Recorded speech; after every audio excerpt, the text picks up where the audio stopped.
My own brother knocked up my fiancée. And then my dad went and handed him the family business, plus a house. So, I figured it was time to make them both regret what they did. Hey everybody. Before we jump into today's video, I could really use your support. We've seen that the channel's views are down. And hitting that subscribe button is one of the biggest ways you can help. It's super fast, costs nothing, and lets us keep making awesome content for you. Your backing is everything to us. Let's help this channel keep booming, together. Thanks a million. Alright, let's get this video started. Listen up, folks. This is gonna be a while. But I got a vent. What's been happening with my family lately has been incredibly messed up. But to get why, you gotta know the backstory first. I'm 33, and I had a younger brother, Alex, who's 30, growing up in what seemed like a regular family from the outside. But then, the vibe in our home was seriously messed up. You see, Alex was a miracle baby. Mom had a rough time when she was pregnant, and he was pretty ill for his first few years, constantly in and out of the hospital, with breathing issues, infections, the whole 9 yards. I remember spending tons of time in hospital waiting rooms. When I was a kid, I get that having a sick kid is terrifying, but even after Alex got better, my parents, especially my dad, kept treating him like he was made of porcelain. Meanwhile, I was supposed to be this model, responsible older brother who should always know better. Alex could skip school. He needed to get his strength back. Alex flunked a class. He's been dealing with so much. Alex wrecked something pricey. Don't get mad at your brother. What about me? From like, age 7, I was supposed to get straight A's, never talk back, do chores, and basically act like a mini adult. The double standard was insane. I remember one time in high school, I got detention for being tardy and was grounded for 7 days. That same month, Alex was busted ditching school to chill with his buddies at the mall, and my parents just had a chat with him about it. When I was 15, I started helping my dad out with his electrical business. Not because I really wanted to be an electrician, but because it was the only way I could get his attention or feel like he approved. And you know what? I actually got pretty good at it. Really good. I started soaking up everything I could about electrical work, staying late to see Dad tackle the tricky stuff, reading manuals, and checking out YouTube videos to learn even more. Meanwhile, Alex stayed. Well, Alex. He was a bright kid when he felt like it, but he had zero work ethic. He could charm anyone with his poor little sick kid act, which he never grew out of. He tried college for like 2 semesters, dropped out because it was too much pressure, started an online business selling dropship junk that failed, and then tried his hand at day trading, blowing a ton of his dad's cash. But still, I was the one getting lectured about supporting your brother and how family comes first. I won't lie, it made me feel this weird combo of resentment and responsibility. I cared about my brother because he was my brother, but most of the time, I couldn't stand being near him. We were total opposites. I was the no-nonsense, hard-working type who believed in keeping my promises and doing things right. He was the carefree one who never got in trouble, and thought rules were for suckers. Dad's business was reliable. Basic home electrical stuff, some small commercial jobs. Nothing fancy, but it kept the lights on. But I saw big potential in it.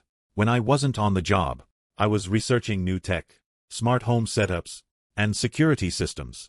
Dad was stuck in his ways, preferring to stick to what he knew. But I pushed for upgrading and going after bigger clients. The weird thing is, even when I landed new clients or nailed huge projects, Dad would somehow give Alex the credit. Your brother's personality really helps with client relationships. He answered the phone a few times. Alex has such great ideas for the company. He suggested we make a website. In 2020, I moved out the second I could swing it. I got my own place about 20 minutes from my parents' pad, close enough to help with the business but far enough to get some breathing room. I felt like I was killing it.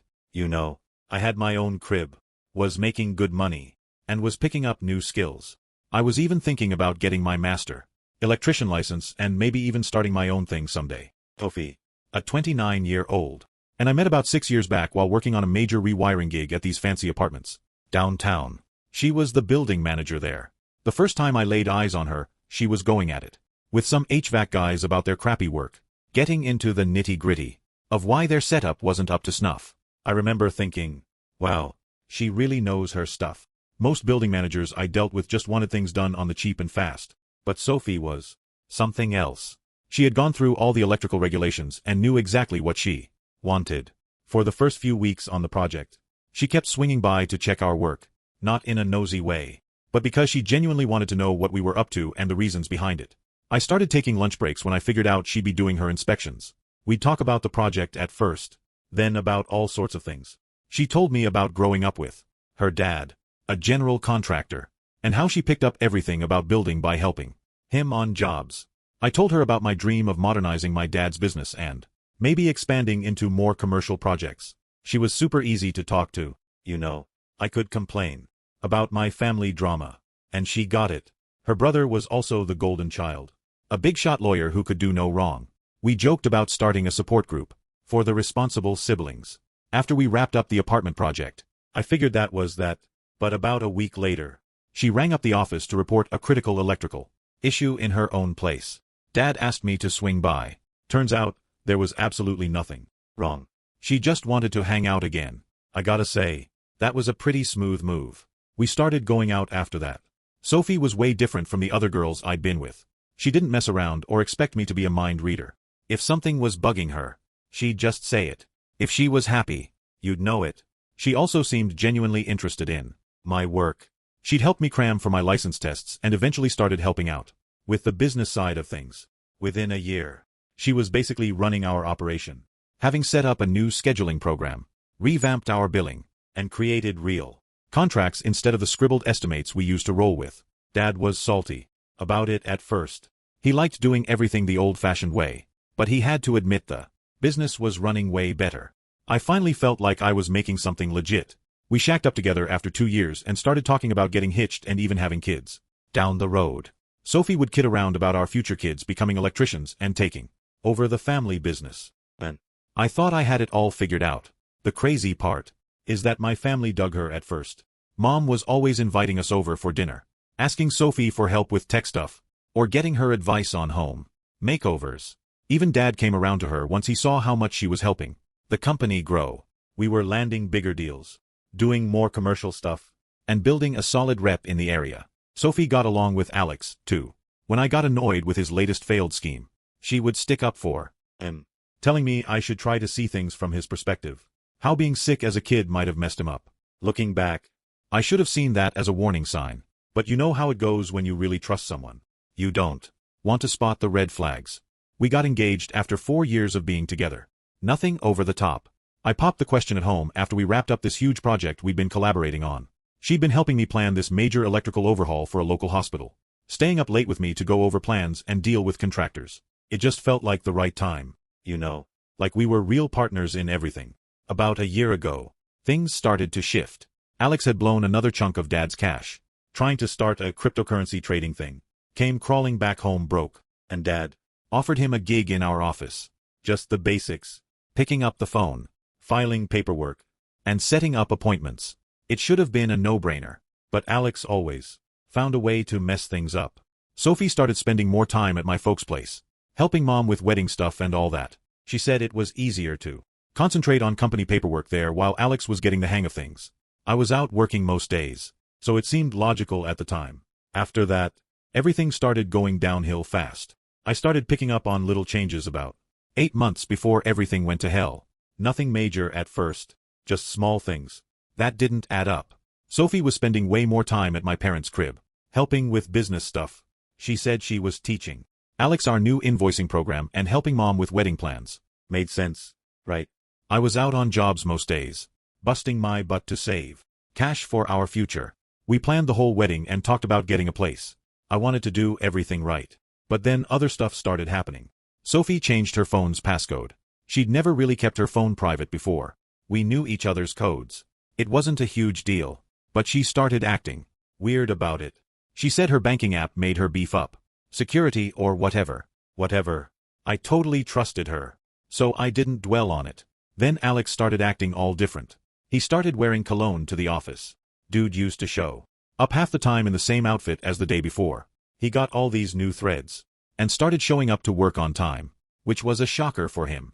He was also weirdly nice to me, offering to stay late at the office and acting super interested in learning the business. Sophie was talking about him differently, too.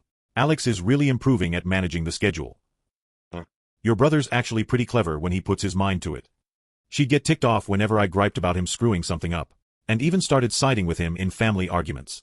The vibe in the office got weird, too. Janet, our receptionist for like 15 years, was like a second mom to us. She started giving me these looks when Sophie and Alex were working late together. But whenever I asked what was up, she'd just clam up and change the topic. One time, I got back to the office early from a gig, because we were short on supplies. Sophie and Alex were in the break room, cracking up over something. There was nothing obviously wrong, but they both jumped like they'd been caught doing something when I walked in. Sophie said they were just reviewing some invoices around 7 p.m. Right. Sophie seemed to talk less about our plans. She used to be super pumped about wedding planning, checking out houses online, and talking about what kind of family we'd have. Then she went quiet about it all. She claimed she was just stressed about work. The real warning sign I missed was when she stopped coming by job sites to check on projects. It used to be our thing. She'd bring lunch, we'd go over plans, and troubleshoot together. But she was suddenly too busy at the office with Alex. We had a big family dinner. About 6 months ago.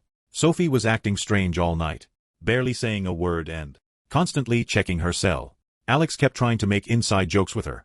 Sophie burst out laughing when he mentioned that crazy person at work. But when I asked what was so funny, they both said, "You had to be there." After dinner, on the drive home, I finally confronted her. Sophie kept staring at her phone. "You all right? You seemed weird tonight." "Just exhausted. Work's been nuts." "Yeah. It seems like you and Alex are hitting it off better these days." She tensed up but tried to play it cool. "He's not as bad as you always make him out to be. He's actually pretty hilarious when you get to know him. Funny enough to make you ignore everyone else at dinner." "What's that supposed to mean?" "Nothing. Just that you've been acting different lately. Distant. Always on your phone." She got defensive real quick. "Oh, so I'm not allowed to have my own conversations now? Everything has to revolve around you." That caught me off guard. Sophie never talked to me like that before. "That's not what I meant. Just feels like something's off. Maybe you're just being insecure. I'm sick of you always ragging on Alex. He's trying his hardest." I remember getting this awful feeling in my gut, like something was seriously wrong, but I couldn't figure it out. She had never stood up for Alex like that before. "Since when are you on Team Alex?" "Since I actually got to know him instead of just hearing you trash him all the time." We drove the rest of the way in silence. And all the signs were there. The defensiveness, the phone, the inside jokes, the way she suddenly thought Alex was amazing. But you never want to believe someone you totally trust could do that to you, especially not your own flesh and blood. I remember lying there that night, watching her pretend to sleep and thinking, nah, I'm just being paranoid. The next few months were just more of the same. Sophie working late, Alex getting all into the business, and me being a complete moron, working 12-hour shifts to save for our future while my brother was stealing my girl right under my damn nose. Then came the day when everything blew up. It was a Tuesday, I remember, because I was working on this huge commercial project, rewiring a warehouse. Sophie called around 2 p.m., sobbing so hard I couldn't understand her. She said she needed to talk to me face to face and that it was an emergency. My first thought was that something had happened to her folks. I told my crew I had a family emergency and hauled ass straight home. I found her parked in her car in our driveway. She wouldn't come inside, just sat there gripping the steering wheel like it was the only thing keeping her grounded. I hopped in the passenger seat, waiting for her to say something. "I'm pregnant," she blurted out. For a few seconds, all I felt was pure joy. We'd talked about starting a family after the wedding, and suddenly it was happening. I started talking about how we'd figure things out and how we could move the wedding up if we needed to. She kept sobbing. "There's more," she choked out. "It might not be yours." Everything inside me went cold. My brain refused to process it at first, like I needed her to say it again to make sure I'd heard her right. "Might not be mine." My voice sounded off, like it wasn't even mine. Who else's would it be? I stopped. It all clicked at once. The late nights, the sudden secretiveness with her phone, and the weird awkwardness whenever I brought it up. "No." I stared at her, waiting for her to deny it and tell me I was being an idiot. She didn't. "It's not him," she whispered. My hands clenched into fists. "Sophie." My voice was hard and commanding. "Tell me it's not Alex." She made this broken sound in her throat. It wasn't supposed to happen. I let out a harsh laugh, but there was zero humor in it. "Oh right, you just tripped and fell into my brother's bed." "It wasn't like that," she said quickly. "It was one time. I cut her off. One time. My head was throbbing. Tell me everything, no lies. Just silence. How long?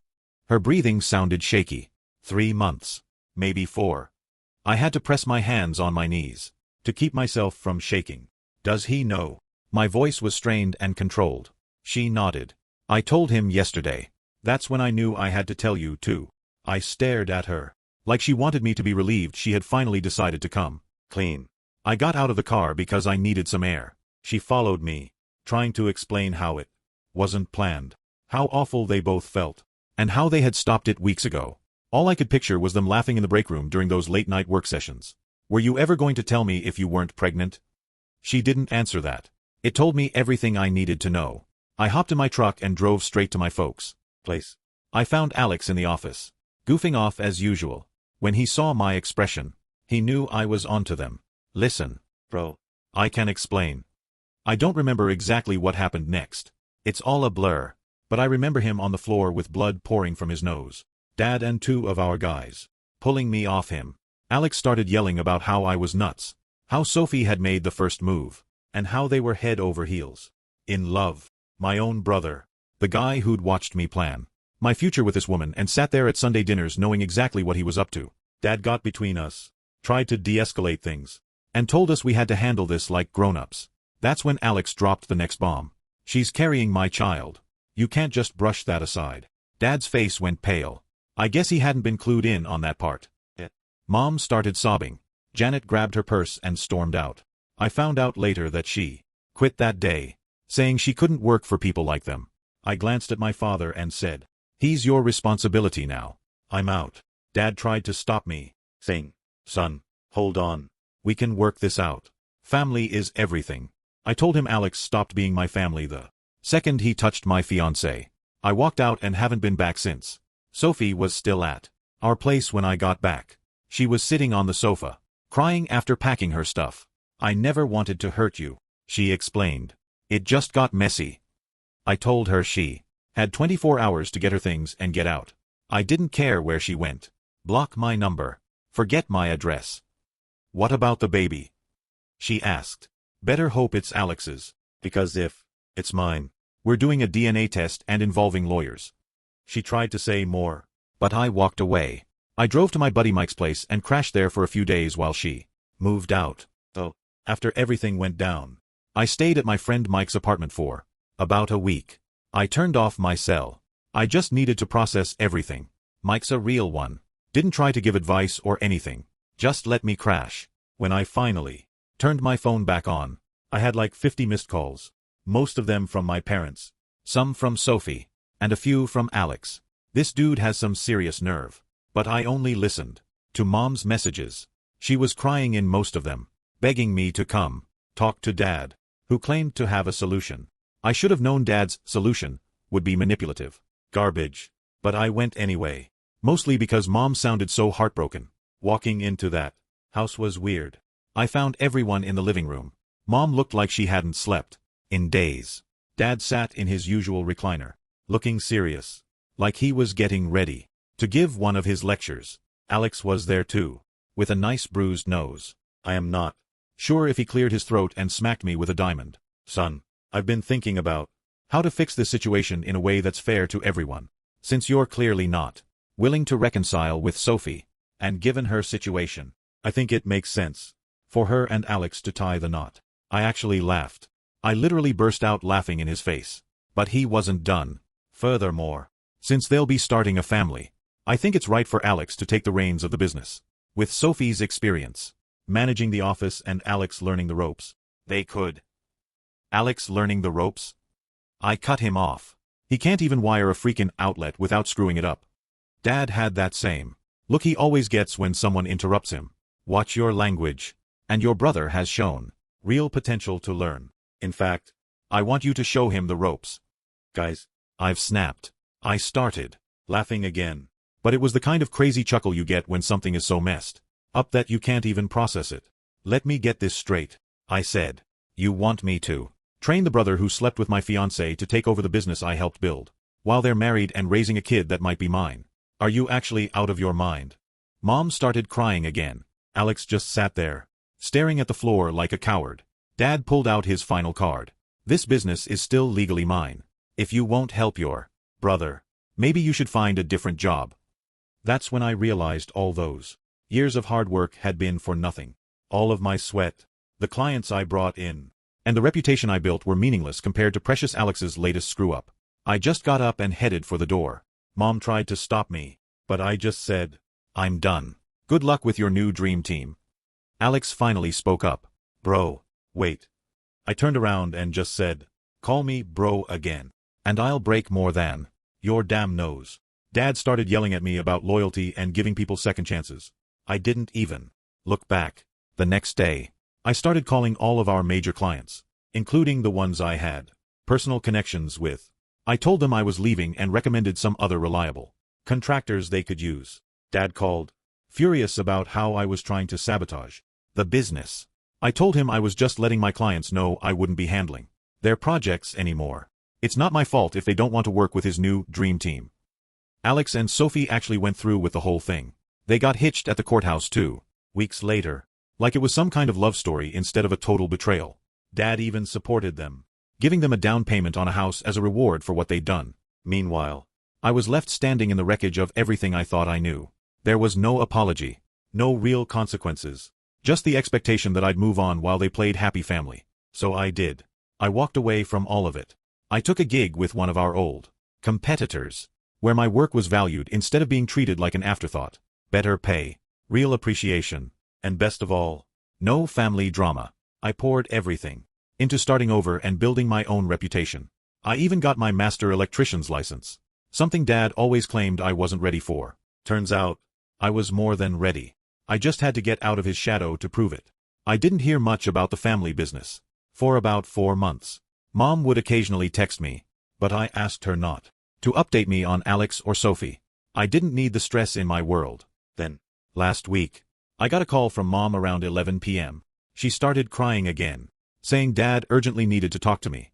I almost hung up, but she sounded really distraught. Please, she begged. I know you have every reason to refuse, but we're on the verge of losing everything. I was genuinely curious and stayed on the line.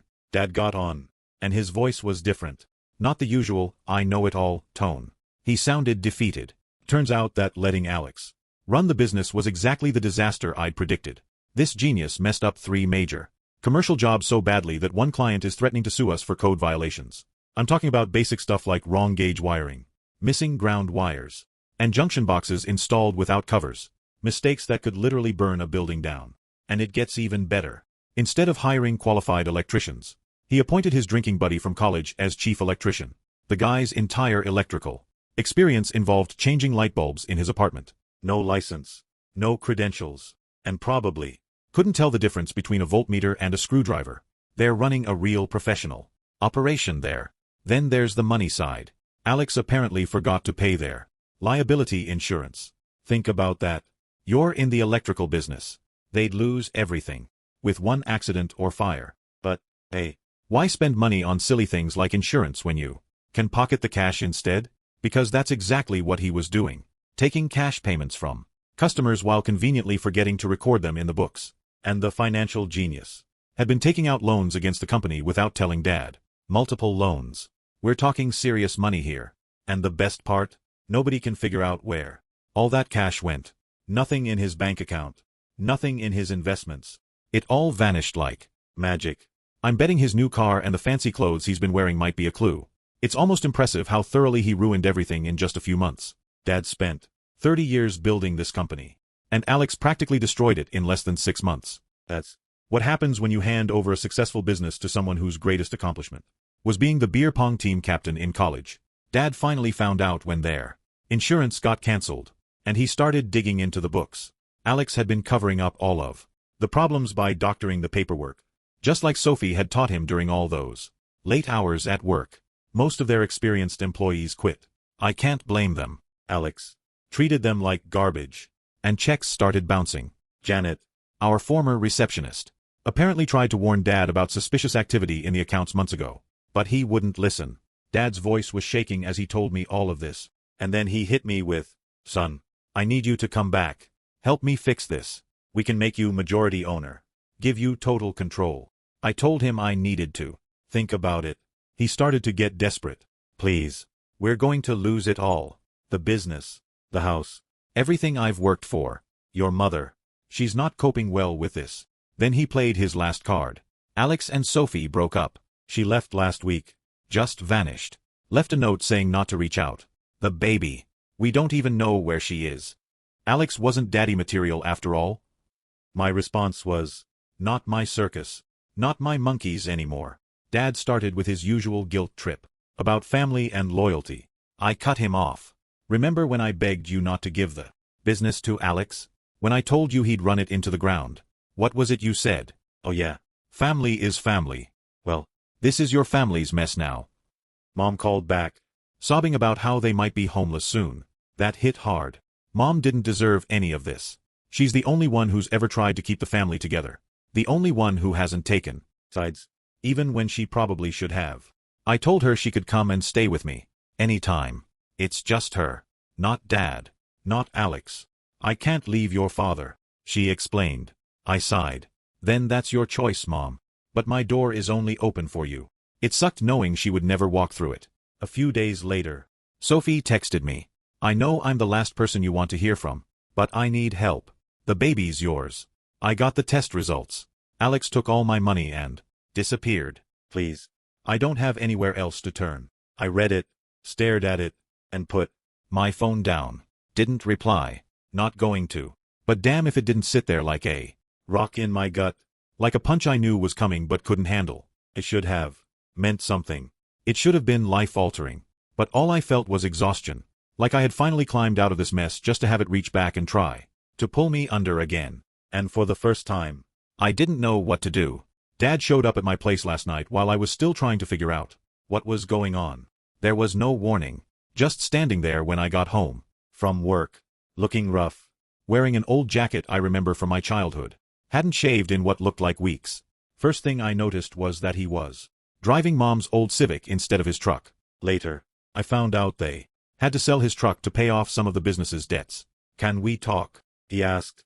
Not demanding like usual. He genuinely sounded worn out. I let him in because I kind of wanted him to see how I was doing without his help. My new house is pretty nice. I got it after my last promotion. Nothing extravagant, but it's mine. I earned it myself. He stood in my living room, looking lost, like he didn't know how to talk to me other than by giving orders. Finally, he sat down and started spilling everything. The business is basically dead. They're being sued by 2 business clients over Alex's terrible work. After that, most of their home customers bailed, complaining about jobs that were left unfinished. The bank is coming for the house next month. I should have listened to you, he admitted.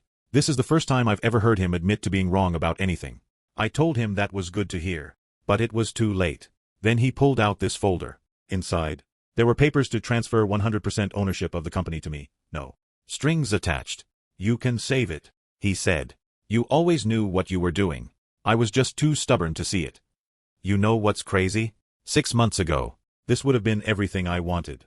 All that validation. Finally having control. And Dad admitting I was right. But looking at those papers, I wondered, what happened to Alex? Dad's face just crumbled. Alex cleaned out their savings account last week and took off. Left this note about needing to find himself, or some BS. Classic Alex. Creates a disaster and then runs from the consequences. He's still your brother, Dad said quietly. No, I replied. He stopped being my brother the day he decided family. Loyalty meant nothing to him. Sound familiar?